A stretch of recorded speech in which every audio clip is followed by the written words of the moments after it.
Je suis très contrarié. Salut à tous, je m'appelle David Chéroux, je suis professeur de Krav Maga, je fais de l'exploration urbaine et paranormale. Et j'ai un coup de gueule à lancer. Plein le cul. Sérieux, il faut que ce soit moi qui m'y colle. Alors je vous la fais courte, je me suis acheté il n'y a pas longtemps, c'est-à-dire à peu près 24 heures, un Sony A7S II. Et comme toute personne qui débute en vidéo, on va dire semi-professionnelle, enfin on va dire qui aborde le semi-professionnel, on va sur YouTube s'informer un petit peu sur les capacités de l'appareil, que ce soit avant l'achat ou après l'achat, pour essayer d'en savoir plus. Et là, alors que Sony nous a sorti une bête de course, je vois qu'il n'y a que 3 vidéos françaises sur cet appareil. On a un unboxing, on n'a aucun test. Alors il y en a 3 qui en ont fait. Il y a quoi? Tech News Test qui a fait un unboxing, c'est déjà bien de l'avoir fait. Il y a Raphaël Ben TV qui nous a fait un speech, un laïus de 25 minutes, mais j'ai pas tout compris en fait. Et Experiment Boy qui lui a été le plus loquace sur le sujet. 3 youtubeurs qui ont fait une review sur cet appareil qui est une bête de combat. Alors sur le Sony A7R, le Sony A7 III, alors là il y en a des pages et des pages des tests. Là vous pouvez y aller, il y en a partout. Mais là sur celui-là, que dalle, nada, dénefle, zéro, rien, walou. Franchement je suis en colère. C'est moi qui dois m'y coller alors que j'y connais rien, enfin ou pas grand chose. Avant j'avais un G90 que j'ai à peine commencé à apprendre à utiliser. Là je passe sur un appareil professionnel, c'est-à-dire qui est vraiment au-delà de mon niveau technique. Alors c'est bon, je l'ai manipulé un peu, je vais m'en sortir, mais ça reste quand même très flou dans beaucoup de domaines. Et c'est moi qui dois m'y coller parce que je me mets à la place des gens comme moi qui pensent s'acheter cet appareil ou qui l'ont acheté et qui veulent s'informer, comme je disais tout à l'heure. Ils vont aller sur internet, ils vont rien voir. Donc moi, je vais faire une vidéo non pas technique puisque j'y connais rien, mais une vidéo utilisateur. Alors ça, en 24 heures, j'ai pas le temps de faire grand chose, mais en tout cas, j'ai bien navigué pendant des heures dans les menus. J'ai vraiment manipulé l'appareil et je peux donner déjà un premier avis sur différents domaines. On va dire, je ne vais pas vous faire chier avec les specs, moi ça me gonfle, ça me prend la tête lorsque j'entends des gens dire oui, il monte à temps, machin, et ma résolution, je m'en bats les couilles. Moi ce qui m'intéresse, c'est l'utilisation. Et je sais qu'il y a des gens qui veulent juste savoir quel est le ressenti de la personne à l'utilisation et pas forcément des lignes de chiffres qui s'accumulent en disant ah ouais, il monte à temps, ah ouais, parce que si le machin est un truc muche et les trucs il a 800, ah ouais, putain, bon, on s'en branle, c'est quoi le résultat?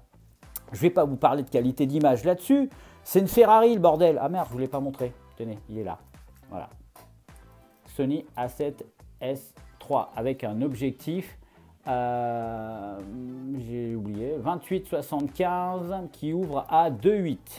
Voilà, je vous le mets là. Quand vous achetez une Ferrari, vous n'ouvrez pas le capot pour voir si le moteur marche. Je veux dire, il ne faut pas déconner. Donc il y a des choses dont on ne va pas parler, c'est-à-dire 99% des choses qui concernent cet appareil, j'en parlerai pas. Il y a des tas d'autres youtubeurs anglais qui l'ont très bien fait, bien mieux que moi, et comme je ne maîtrise pas suffisamment la langue pour tout comprendre, forcément, je zappe. Donc, on va parler ergonomie et prise en main. J'ai fait mes pompes. On va parler facilité d'utilisation, les menus, la stabilisation, la qualité d'image, on dégage. Les ISO, c'est le seul point technique dont on va parler puisque c'est le modèle A7S, donc sensitive, donc haute sensibilité. Donc, c'est exactement ce qui nous intéresse là-dessus puisque c'est un appareil qui est fait pour filmer en basse lumière. On va parler de l'écran, les modes, notamment ralenti, parce que moi c'est ce qui m'intéresse, hein, et si ça ne vous intéresse pas, eh ben, c'est votre problème. Dans la boîte, qu'est-ce qu'il y a? On verra ça aussi, parce que Sony, des fois, ils sont un peu radins, hein, plus ou moins. Et après, un avis général, on y a une espèce de petite conclusion à la con que je vous donnerai. Donc la première chose, l'ergonomie. Alors quand on prend cet appareil en main, il est lourd. Alors là, il y a l'objectif, mais même sans l'objectif, il est lourd. Beaucoup plus lourd que mon... Enfin, beaucoup, je ne sais pas. En tout cas, la sensation est qu'il est quand même plus mastoc. On dirait qu'on a une pierre dans la main quand on l'a.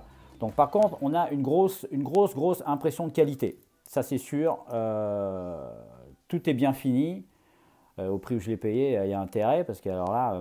alors oui, parlons prix, parce qu'il faut en parler. J'ai payé le boîtier nu 2200 €. Donc c'est un bras, une jambe, une tête, un pied. Hein. Donc j'ai tout vendu, obligé.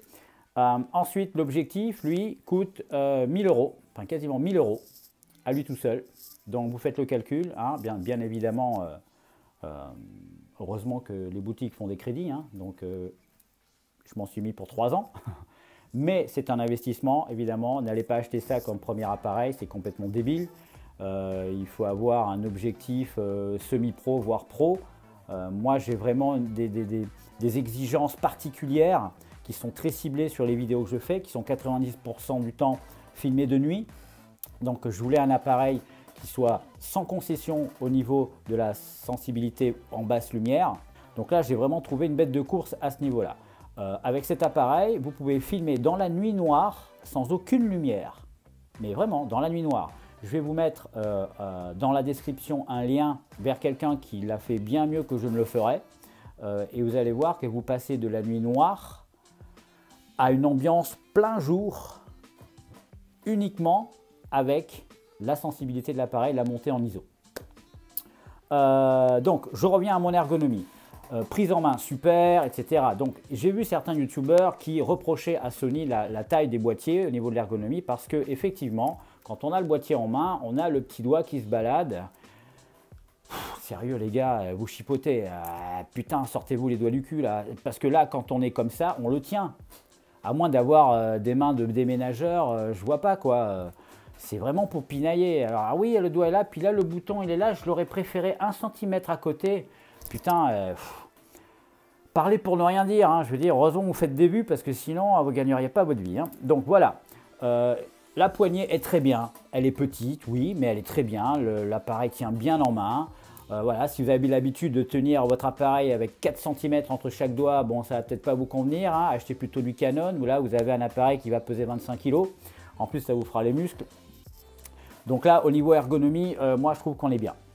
L'objectif est super parce qu'en fait, c'est mieux de tenir l'appareil quand vous l'avez comme ça, avec une main dessous, puisque ça stabilise. Et là, du coup, vu la taille de l'objectif, ça stabilise tellement que, en fait, l'appareil, il est complètement stable et vous pouvez l'utiliser même en vlog. En vlog comme ça tient super. Donc ensuite, facilité d'utilisation.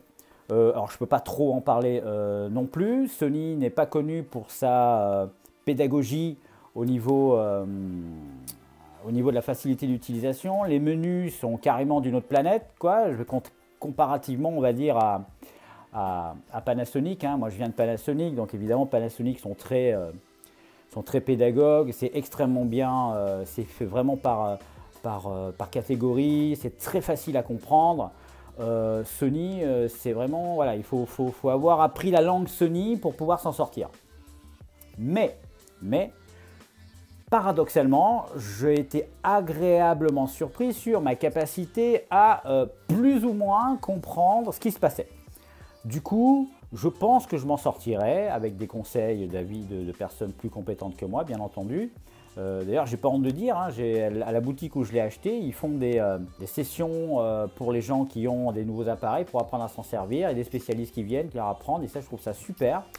Donc, il ne faut pas avoir honte de le dire hein, quand on y va dans ce genre de truc. Il y a des gens, ils n'osent pas le dire. J'ai parlé avec un mec à la boutique qui disait oh, j'ai une chaîne YouTube, un peu tech, etc. Je suis ah ouais, ben moi je vais faire une session machin pour la 7. Il me dit ah non, mais moi je le fais pas. Bah, pourquoi tu le fais pas? Bah non, ça le fait pas et tout. Mais pourquoi ça le fait pas? T'es con ou quoi? Je veux dire, ça le fait, si, bien sûr. C'est bien de montrer aux gens que eh ben, on n'a jamais fini d'apprendre. Donc je reviens à mon sujet, j'étais dans les menus, ouais, vraiment totalement ésotérique les menus, c'est pas du tout catégorisé, vous avez un domaine et après si vous voulez la finalité de ce domaine ou quelque chose qui s'y rattache directement, et ben, ça va se trouver dans un autre menu à l'autre bout du truc, à la 9e page, enfin bon, voilà. Alors heureusement que tout est personnalisable. Tout est personnalisable, vous pouvez vraiment en 2 clics quand vous avez tout personnalisé, trouver tous vos réglages carré et après a priori il n'y a plus de manip à faire, donc ça c'est bien. Donc les ISO, j'aime pas quand mon écran est éteint. Les ISO, alors là effectivement c'est son point fort. Moi ce qui m'a convaincu de l'acheter, c'est le test qui sera en description. que j'ai vu, où là c'est ahurissant ce que le mec il a fait, enfin ce que Sony a fait, où là on peut filmer comme en plein jour et dans la nuit noire. Et en plus, lorsque vous voyez l'image que ça fait, ben en fait ça vous fait un effet un peu surréaliste, comme si c'était sur une autre planète. Le mec il filme deux personnes, enfin il filme une plage avec deux personnes au loin avec des lampes torches. On voit que les lampes torches au départ, après on voit les gens et les lampes, mais on se dit mais c'est bizarre parce qu'on voit de la lumière autour comme si c'était en plein jour et on voit les torches parce que c'est la nuit, donc elles ont un halo, enfin bon c'est particulier. Bon bref, cet appareil est vraiment très très bon, c'est son point fort et c'est a priori, d'après ce que j'ai pu voir, lire, entendre, le seul sur le marché qui a cette qualité d'image en basse lumière. Donc là encore, Sony nous a fait un super truc, surtout à ce prix-là. Parce que 3000 €, le boîtier 2200 €, c'est très cher, c'est extrêmement cher pour tout le monde, à moins de gagner très bien sa vie. Mais c'est extrêmement cher. Par contre, pour la technologie embarquée, c'est pas cher. Parce que pour avoir la même chose chez Canon, il va falloir rajouter 1500 – 2000 € de plus. Donc si vous faites le ratio, vous voyez qu'on est loin du compte. Ensuite, l'écran. Alors moi, je vlog pas mal, parce que j'ai ma chaîne d'exploration, vous êtes dessus d'ailleurs. Le problème, et je le savais avant de l'acheter, mais j'ai décidé de me forcer, c'est que l'écran n'est pas orientable. Vous voyez, on peut l'orienter verticalement, on peut l'orienter comme ça pour filmer comme ça, mais on ne peut pas le retourner pour pouvoir se voir. Donc au niveau cadrage, alors j'ai fait, je me suis amusé à me filmer, voilà, je pourrais vous le montrer mais j'ai pas envie. Je me suis filmé et pour essayer de voir si je m'en sortais au niveau cadrage. Et en fait, c'est tout con, mais à partir du moment où vous prenez un repère et que vous savez que, alors moi par exemple sur celui-là, je suis comme ça, et j'ai vu que si je mettais le haut du pare-soleil, oui c'est ça, le haut du, non pare-soleil c'est pour les voitures, bon bref, vous m'avez compris, le haut de ce truc là, au niveau de mes yeux, voilà, au niveau de mes yeux, je suis cadré, donc je suis à peu près cadré comme ça, comme vous me voyez là. Donc en fait, l'écran qui se retourne, c'est pas forcément indispensable. Ça offre un confort, je suis d'accord. Avec mon G90, c'était top. Mais par contre, moi quand je suis en explo, c'est plutôt du run and gun que je fais. C'est-à-dire, voilà, je suis dans l'instant, il y a des moments où je filme, j'ai besoin de retourner la caméra vite fait pour dire un truc. Et avec le G90 quand même si c'est pratique, eh ben, il fallait quand même que je prenne 2-3 secondes pour tourner l'écran. Et comme c'était un écran tactile, eh ben, des fois j'activais des fonctions, merde, il fallait que je désactive, je retournais l'écran, je recadrais.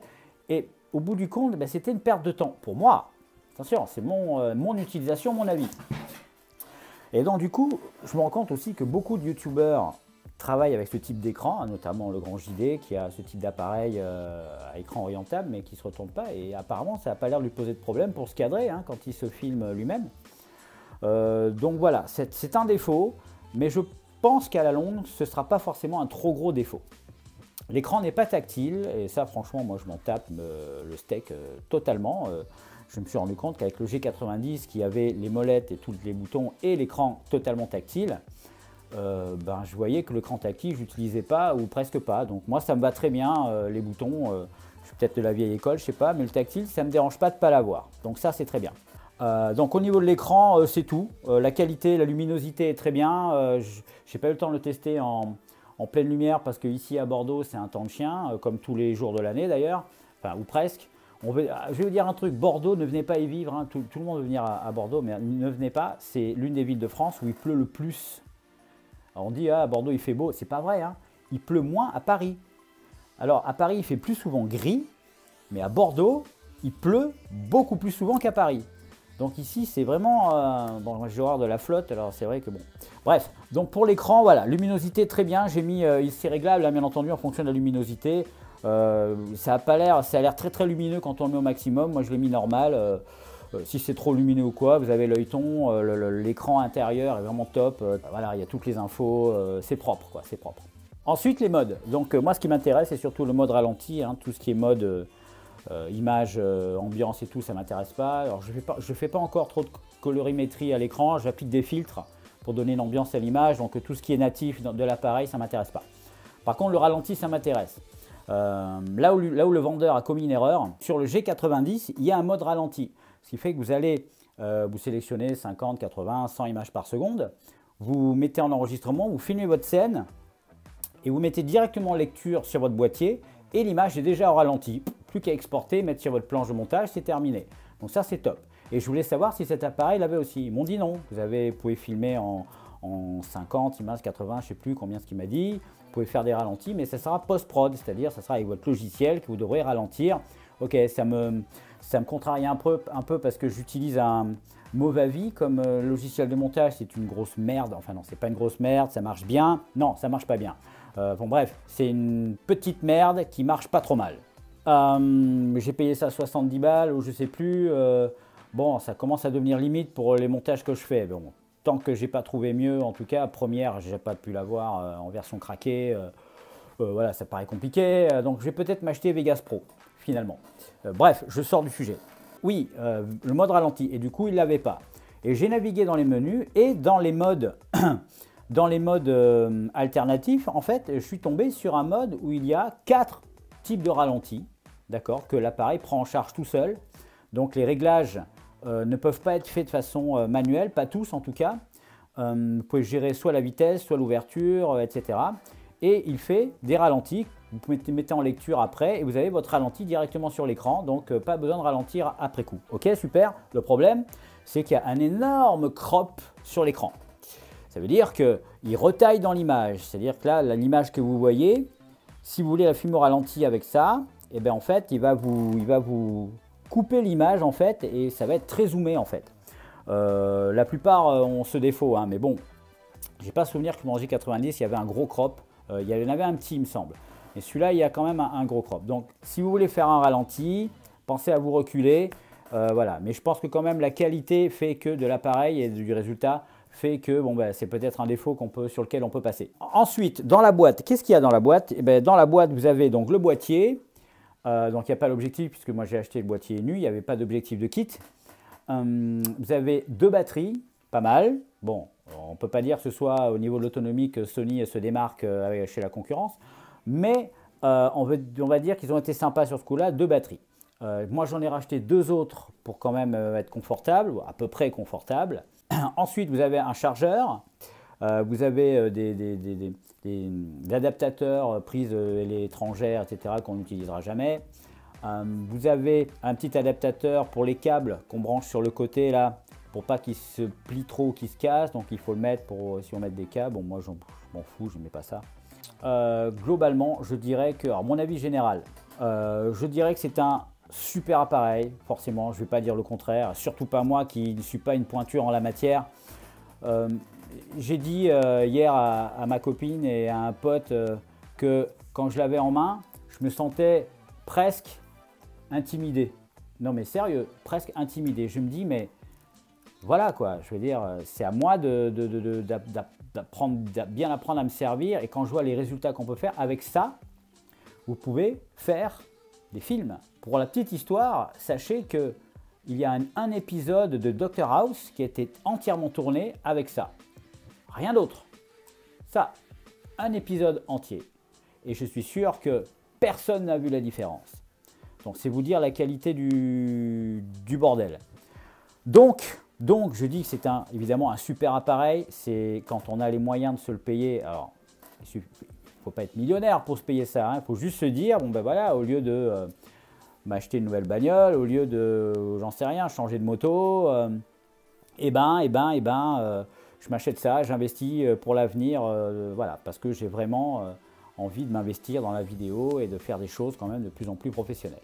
Moi, je vous conseille, si vous êtes comme moi, c'est-à-dire débutant, mais débutant intermédiaire, on va dire. Si vous savez ce que c'est que les ISO, les focales, l'ouverture, les blancs, si vous savez ce que c'est ça, vous n'êtes déjà plus débutant. Vous êtes vraiment niveau au-dessus, débutant intermédiaire. Pas encore moyen, mais intermédiaire.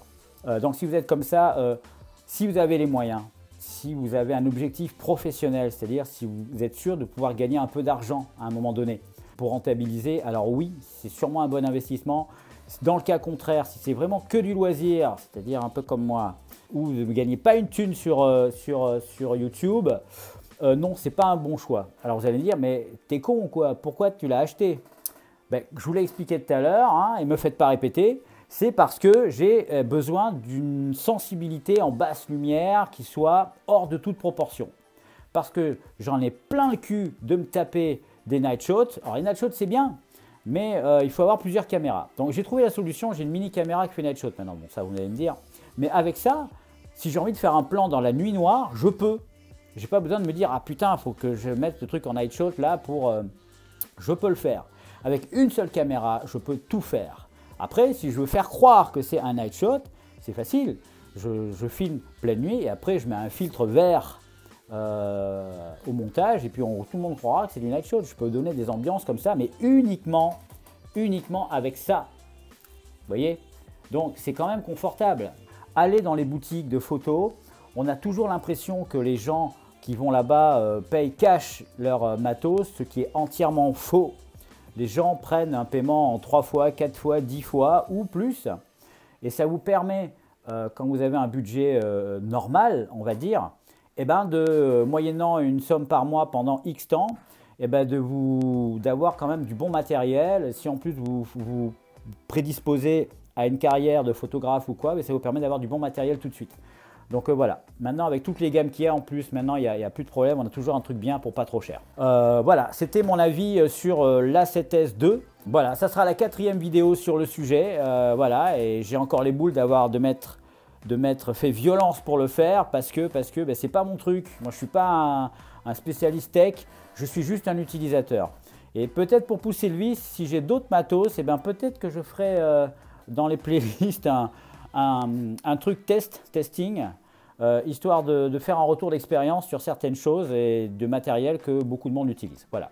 Allez, c'est tout pour aujourd'hui. Je vous fais un bisou. Je vous donne rendez-vous bientôt pour une nouvelle vidéo exploration. Je ne sais pas si ce sera un urbex ou un paranormal, on verra. Sinon, j'espère quand même. Hein, je suis en colère aujourd'hui. C'est pour ça qu'il ne faut pas m'en vouloir si je dis des grossièretés. Merci à tous. À bientôt. Ciao.